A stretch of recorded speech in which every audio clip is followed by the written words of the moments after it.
అభిమానించి అంత భక్తితో సేవిస్తాయి. ఎక్కడి నుంచో తీసుకొచ్చి ఇచ్చారండి ఒక ఆవుని రమణ మహర్షికి.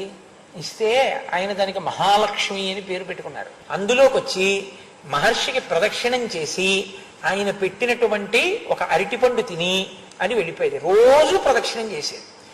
అది ఒకానొకప్పుడు దానికి ఒక చిన్న ఆవుల్ని కట్టేటటువంటి గోశాల కట్టారు.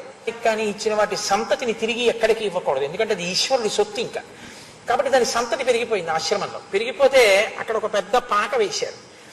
వేసి దీన్ని మొదట తీసుకెళ్లి కడదామని తీసుకెళ్తున్నారు. ఇది కొత్తకి భయపడి లోపలికి వెళ్లకుండా ఒక్కసారి ఆ ముక్కు తాడు పట్టుకున్నారు. దానికి ఆ ముక్కు తాడుకి నలిగి రక్తం కారుతుండగా తప్పించుకొని పరిగెత్తకుంటూ రమణ మహర్షి దగ్గరికి వచ్చేసింది. వచ్చేస్తే బాధపడుతోంది, ఏదో చెప్పాలనుకుంటాం, ఆగండి అన్నారు.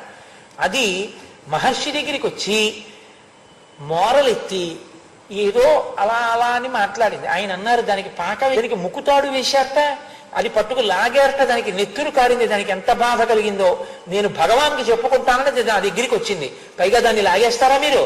అమ్మా పాడించి మహాలక్ష్మి ఆవు ప్రాణోత్క్రమణం అయిపోతుంటే అలా పెట్టుకుని 2 కనుగుడ్లు పైకెత్తి ఆయన వంకే చూస్తూ ఆయన ఒళ్ళోనే తల వాల్చేసి ప్రాణం వదిలేసి, ఒక మహాత్ముడు కించిత్ ఆయన చేతులతో ఆయన ఆవుని పెట్టి ఉప్పు వేసి సమాధి చేశారు.